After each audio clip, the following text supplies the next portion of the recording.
Hey, what's up guys? Welcome to the Movement Center and welcome to the squat series where we systematically break down the shoulders, the mid-back, the hips, and the ankles so that you can squat and move like you mean it.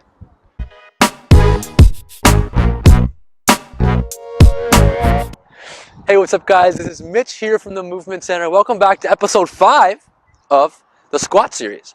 Now today we're focusing a little bit on the ankles. If you haven't already, we've already kind of gone through, go back and watch the mid-back, the shoulders, the overall kind of movement sequence in the hips. But now we're taking a look at the beautiful and ever so limited ankles for so many people. So things we see a lot of often faults with the ankles, and people go down to their squat. If you run in a room at your knee, so your knee can't quite glide forwards enough, what you'll do is a couple wonky things. We see a lot of people at the gym that feet out, turned out like a duck, right? So they'll kind of come down and squat and do one of these weird kind of things, and they're like, yeah, I have 400 pounds on my back, but I look like a duck, right? So you want to make sure those feet are straight or a little bit turned out. We talked about that earlier. And as you come down into that bottom squat position, those ankles are bending and sort of moving the way we want them to, and that knee is tracking at least over that toe or out to the side, okay? If you're finding your knees are bowling in, your feet are turning out, or you're someone that when you come down into your squat, you kind of feel like you have to fall backwards, that's the kind of person that might be stiff in their ankles, right? Right? So that's something that a lot of people can work on. If that's you, a quick fix you can do is take some weights, small 2 5-pound plates, put them in the back of your heels. Give yourself a little bit of room, so it's going to point your foot a little bit, almost like putting you in a high heel. You want to get into a weightlifting shoe. We call that the cheater's way to get around this, but it is a good way to get around this movement dysfunction while you work on the stuff we're about to talk about.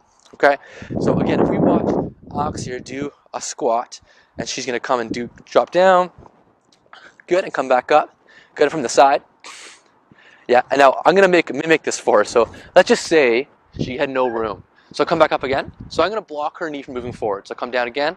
So she can't go forward, and whoop, she falls right back, right? So if your ankle can't get forward, she's forced to kind of shoot back towards me, and she could feel that pretty easily there, right? So if her weight can't translate forward, she got nowhere to go. I'm asking her to go down. She's going to fall back. So the test for you guys to see if you are limited in this is I want you guys to find a wall. We're in a park here, so this is our wall, right? You're going to line up your foot and make a loose fist, right? So the fist facing it, line up your fist there, not super tight, just loose, and line up your toe to that position, okay? With your other hand, you're going to hold your heel down, and then I want you to bring that knee towards that position, toward the wall, sorry. You should be able to get contact with it. So I'm holding my heel down, and I come up, bam. I'm there, and I have contact, my heel's in the ground. If you're someone who has to come up to get there, or you kind of stop at that position, this is something you got to work on. Ideally, you have a little more range than that. But again, loose fist, bring your foot toe to that position, and bam, see if you can get there, okay? I don't want you to be getting there like this. I want you to be getting there straight on with that knee, again, tracking over that third toe, okay? Sound good? That's your test. Now, to work on this, we're going to come on over here, and we're going to get into some soft tissue work at your calf. So we're going to have Alex in her back on here, and we're going to get your ball of choice. Torture device could be anything, right? And we call these calf grinders, because you're grinding the bejeebies out of it. You're going to take that ball, get it into the bottom of the calf, take your other leg, put some pressure over it. So we're doing some soft tissue work here. So she put her pressure on it, she's popping that foot up and down. So she's up, she's back, she's up, she's back. She can do this on her own, pumping all those angles, right? If she wants to put more pressure on it, she can, right? And you can keep going. But sucks a little more, want to put less pressure on it, off it. She also can do that and pump it up like that. And she's going to move this all the way up her calf. So from here, all the way up, okay? That's number one. Clean up that whole back side of your calf, all right? Then we're going to move into what we call the heel pin stretch, right? So if you stand up for it out, we're going to sneak over here. She's getting on the table for us. So she's going to sneak over here, pump that foot up like this. Awesome. So in this position, her foot is wound up on something hot. This can be a wall, a bench, anything you want. Her butt is squeezed, core is tight, and she's bringing her hip towards the wall, right? So awesome. And she'll feel that pick up through the back here.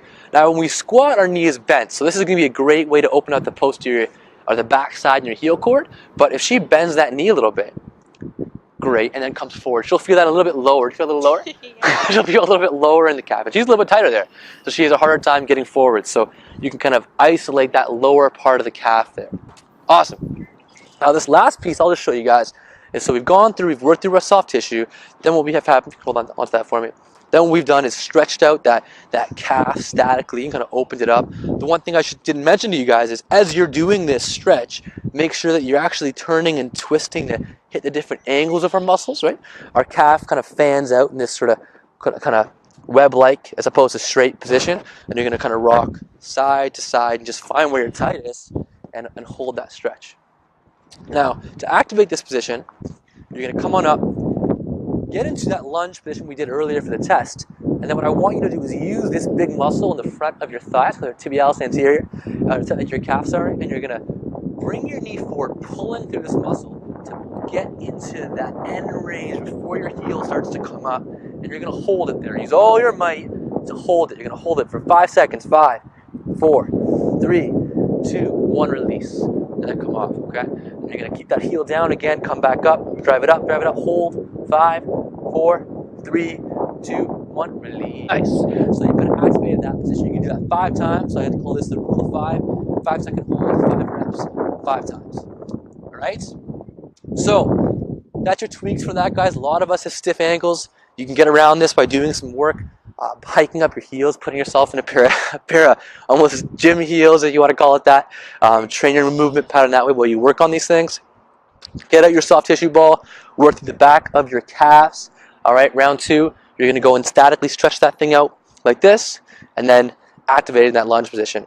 If you guys have questions, feel free to leave those comments below. Work on your ankles. Don't forget to hit subscribe on there. Like it if you like us. That's right. And more than anything, guys, what should they do? Keep moving. Keep moving and move like you mean it. Thanks a lot, guys.